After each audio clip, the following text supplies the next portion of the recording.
आपका फिर से स्वागत है। मैं विवेक बिंद्रा, मोटिवेशनल स्पीकर। आज एक ऐसे आदमी की बात करूंगा जो आपके दिल में मोटिवेशन की आग लगा सकता है। इसका नाम है माइकल फेल्प्स।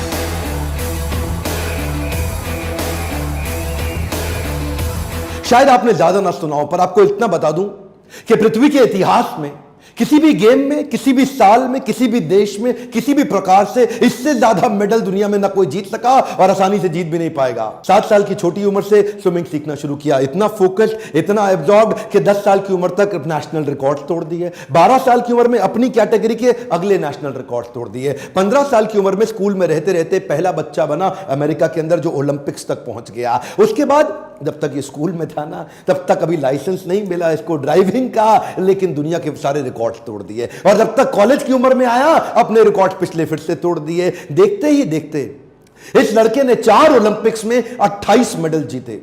एक हमारा देश भी है ना प्यारा, भारत देश, हाँ, इसने 24 ओलंपिक्स में 28 मेडल जीते। 1985 में बाल्टीमोर अमेरिका में इसका जन्म हुआ। 2004, 8, 12 और 16 चारों ओलंपिक्स में सबसे ज्यादा मेडल जीतने वाला पृथ्वी में एक ही इंसान बना। आज तक के इतिहास में इसको बोला जाता है most decorated Olympian in the planet earth. Decorated Olympian को जरा मैं हिंदी में अपने देश में समझा देता हूं। मैं डेकोरेटेड ओलंपियन का मतलब आभूषित, आभूषणों से सुसज्जित, आभूषित, डेकोरेटेड। और कौन से आभूषण? गोल्ड मेडल के आभूषण। इतने गोल्ड मेडल एक इंसान एक ही गेम में कभी दुनिया में नहीं ले सका। 2004 से 8 के बीच में वो 4 साल जो उसने चाइना में बीजिंग ओलंपिक के लिए प्रैक्टिस करी थी, उस प्रैक्टिस को देख के दुनिया इसको पागल कहती थी। एक्चुअली 1972 में, कई साल पहले, मार्क स्पिट्ज ने एक वर्ल्ड रिकॉर्ड बनाया था। स्विमिंग के अंदर एक ही बार में 7 गोल्ड मेडल जीत गया था। स्विमिंग, हर प्रकार के स्विमिंग के फॉर्मेट में 7 गोल्ड मेडल एक साल में, एक ओलंपिक में एक आदमी के द्वारा जीते जाना। उसके बाद वो सबने मान लिया कि अब इस रिकॉर्ड को कभी नहीं तोड़ा जा सकता, लेकिन इसने अनाउंस कर दिया मैं तोड़ूंगा। और वो उसके लिए मार्क स्पिट्ज 4 साल तक 8 घंटा रोज ट्रेनिंग करते थे, ये 4 साल तक 12 घंटा रोज ट्रेनिंग करते थे। 100 किलोमीटर हर हफ्ते, 15 किलोमीटर पर डे, और 100 मीटर 50 सेकंड के अंदर कर लेना। छोटी उम्र से ही बाउंड्री लेस थिंकिंग, ढक्कन तो था नहीं सर पे, इतना बाउंड्री लेस थिंकिंग कि सारे रिकॉर्ड्स ढूंढता था।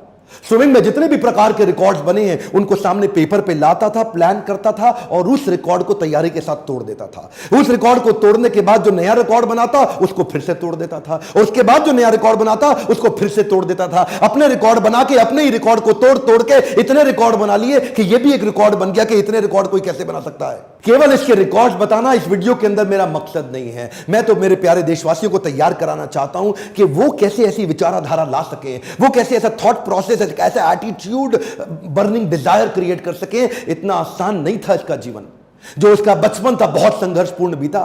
9 साल की उम्र में यह माता पिता से इतना प्रेम करता था, पर उनके झगड़ों को रोज देखता था। इतने झगड़े थे इनके माता पिता में, डिवोर्स हो गया आपस में। दोनों को साथ देखना चाहता था, लेकिन पिता ने जो इनको अबैंडन किया और पिता ने जो इनको अवॉइडेंस दिया जीवन में, उससे ये रोते थे अकेले बैठ के। लेकिन उस रोते वक्त, उस समय उन तकलीफों में शरण ली इन्होंने स्विमिंग पूल की। तभी क्या कहते थे, मेरी जिंदगी में जितनी तकलीफें हैं इसको ये स्विमिंग पूल दूर कर। अपने आप को झोंक दिया पूल के अंदर, बस अब कुछ नहीं, अब मैं केवल स्विमिंग करूंगा। और देखिए उसी समय इनको कई बीमारियों से गुजरना पड़ा। एडीडी, इसको बोलते हैं अटेंशन डेफिसिट डिसऑर्डर। ये वो एक बीमारी है जिसके कारण एक बच्चे का ना अटेंशन स्पैन खत्म हो जाता है, एक फोकस खत्म हो जाता है। वो बड़े कठिन दौर से गुजरता है, ना पढ़ पाता है, ना खेल पाता है, ना किसी से बात कर पाता है। लेकिन वहीं पे इनको उनके कोच और इनकी मां दोनों के प्रेम ने इनको सपोर्ट क्रिएट करके दिया। मां ने इनका उत्साह बढ़ाया और इनके कोच ने इनको बोला कि बेटा तेरे पास वो ताकत है, वो दम है कि तू दुनिया के रिकॉर्ड तोड़ेगा। जब जब इसकी जिंदगी में प्रॉब्लम्स और डिस्ट्रैक्शंस आई, ये पर्पस और पैशन बिल्ड कर देते थे कि जब भी इनको तकलीफ होती थी अपने आप को धक्का मार के पूल में फेंक देते थे। वो जो deep sense of purpose create हुआ, उसने इनको एडिशनल लेयर ऑफ इंस्पिरेशन और मोटिवेशन क्रिएट करके दी। ये जो additional layer of inspiration and motivation है, इस डीप सेंस ऑफ पर्पस से मेडल जीतने के बाद इन्होंने खुद माइकल फेल्प्स फाउंडेशन की तैयारी करी। बोले जिस स्विमिंग ने मुझको वापस खड़ा किया वो मैं पूरी दुनिया को देना चाहता हूं। केवल मेडल जीतना मेरा पर्पस नहीं, बल्कि स्विमिंग को लोगों के जीवन जीने के तरीके में डाल दूंगा। अपना पैसा जो कमा के लाते थे उसको अपनी एनजीओ में डालते थे, ताकि इस प्रकार से स्विमिंग का फायदा बाकी दुनिया को भी मिल सके। इनके मन के अंदर ना इच्छा होती थी टू अचीव द अनअचीवेबल। शुरू से इनके कोच ने इनको ऐसा ही ट्रेनिंग भी दिया। क्या बोले, ये जो अनवेवरिंग फोकस है ना, ये कैसे बिल्ड होगा? कान के अंदर हेलमेट में ईयरफोन लगा के सामने गॉगल्स पे न लेफ्ट देखना है न राइट देखना है, अपनी लेन के अंदर अनवेवरिंग फोकस, ना इधर ना इधर, सामने इनके। अच्छा, तब इन्होंने अनाउंस कर दिया कि मैं मार्क स्पिट्ज का रिकॉर्ड तोड़ूं। इसके कॉम्पिटिटर इयान थॉर्प ने इसका बहुत मजाक उड़ाया एक्चुअली, क्योंकि एक साल के अंदर 7 गोल्ड मेडल से ज्यादा एक ही बार में जीत जाना ये वास्तव में चुनौतीपूर्ण तो था, लगता था असंभव है, और मजाक भी इनका बहुत उड़ाया। लेकिन इन्होंने क्या किया, The negative annotation by competition will become his motivation। ये क्या कहते थे, तुम मेरी जितनी बेइज्जती कर रहे हो वो मुझे फ्यूल अप कर रहा है, वो मेरे लिए पेट्रोल की तरह, एक फ्यूल की तरह काम कर रहा है मेरी एनर्जी को बढ़ाने के लिए। ये अपने आप को ना ऑटो सजेशन देते थे, आत्म सुझाव, let's get ready for unachievable, come on come on come on, let's get ready. ये हर बार अपने आप को सुझाव देते थे, पॉजिटिव इंस्ट्रक्शन के, अनवेवरिंग माइंडसेट, हाँ let's get ready, come on come on come on come on, जोर से अपने आप को बोलते थे लेट्स गेट रेडी। 2004 में 6 मेडल तो जीत गया था, पर ये जो 8 मेडल का अनाउंसमेंट कर दिया ना इसने कि 2008 में मैं 8 मेडल नहीं 8 गोल्ड मेडल जीतूंगा, वो जो है ना वो बड़ा मजाक उसका बहुत बना कि ये अपने आप को पता नहीं भगवान समझ बैठा है। लोग जब जब इसका मजाक उड़ाते ये और चुप हो जाता और शांत हो जाता और उसको लेके अपने लॉकर में, अपने घर के सामने, अपने शीशे पे, अपने बाथरूम में, अपने बेडरूम में, हर जगह चिपका देता। इसने उसको 8 गोल्ड मेडल को घोट के पी गया अपने अंदर कि ये तो मुझे जीतना है। इसने अपने लिए बड़े ही self punishing, harsh, difficult, tough routine और प्रोसेस प्रैक्टिस के लिए तैयार कर ली है। लेकिन अचानक एक दुर्घटना हो गई, इसका दायां हाथ फ्रैक्चर हो गया जिसमें हड्डी अलग अलग हो गई आपस में। मना कर दिया डॉक्टर ने, बोला बीजिंग ओलंपिक्स में तू पार्टिसिपेट नहीं कर सकता, खत्म हो गया तेरा हाथ, तू हाथों का इस्तेमाल अब स्विमिंग में नहीं कर सकता। इसका तो दिमाग हिला हुआ था, बोला मैं अनाउंस कर चुका हूं, मेरे को तो बीजिंग ओलंपिक जीतना ही जीतना, और जीतना नहीं है 8 मेडल नहीं 8 गोल्ड मेडल चाहिए। लेकिन वो जो हाथ टूट गया, सबने बोला पागल है क्या, अगली बार अगले ओलंपिक्स में कर ले, जिंदा रहेगा तो करेगा ना। अच्छा, सोल्यूशन और पॉसिबिलिटीज पे इतना फोकस करता कि मन ही मन इसको एक आइडिया आया। ये डॉक्टर्स को और भगवान को धन्यवाद किया, बोला अच्छा हुआ मेरा हाथ टूट गया, अब मैं अलग प्रकार की प्रैक्टिस करूंगा, 1 साल तक केवल पांव से स्विमिंग करूंगा, वो प्रैक्टिस अपने पांव को चलाने की स्पीड पे कर डालूंगा जो कोई और नहीं कर पाता। क्यों? क्योंकि उसके साथ में हाथ भी चलता है। इसने अपने पांव से स्विमिंग कर करके इतनी एक्स्ट्रा मजबूती ला दी कि जब तक इसका हाथ रिकवर हुआ इसकी स्पीड को कोई मैच ही ना कर पाए, और वो हाथ टूटने के बावजूद बीजिंग ओलंपिक्स में ये उतरा, एक के बाद एक ये रेस जीता चला गया, हर एक में गोल्ड मेडल मिलता चला गया। और इसी के बाद आया 200 मीटर का बटरफ्लाई।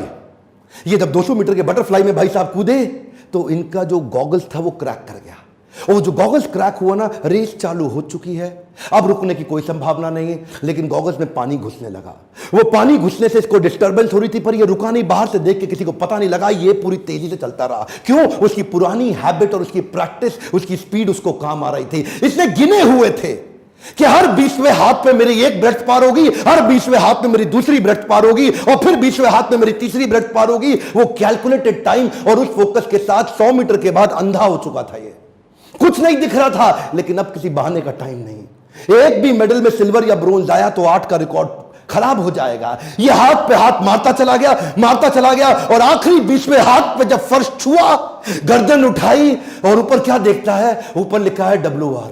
क्या? WR का मतलब है वर्ल्ड रिकॉर्ड।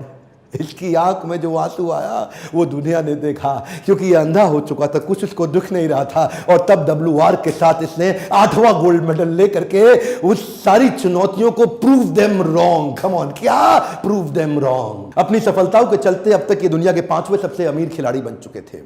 कई नए दोस्त आए, नए रिश्ते बने, और जो प्रेम का पुराना खोखलापन था वो पैसे से, सफलता और रिस्पेक्ट से भर नहीं जाता। शायद उसी के चलते ये उसी प्रेम और संतुष्टि की तलाश में कुछ गलत आदतों में पड़ गए, और जिसी के चलते इनको कुछ ही समय के अंदर DUI, जिसको बोलते हैं driving under the influence of intoxication, उसके चलते इनको 2 बार जेल में भी डाला गया, रिक्रिएशनल ड्रग्स के साथ पकड़ा गया, पार्टी के स्मोकिंग लॉट में इनको पकड़ा गया कई बार। ये तो वो चीजें हैं जो पूरी तरह से मीडिया कवरेज में भी आई, जेल तक इनको जाना पड़ा, इनको बैन भी लगा टेम्पररी स्विमिंग के लिए। वो सारी तकलीफों ने इनको पूरी तरह झकझोर दिया। लोगों ने इनसे पूछा कि इतनी सफलता के बाद ये फेलियर देख के कैसा लग रहा है?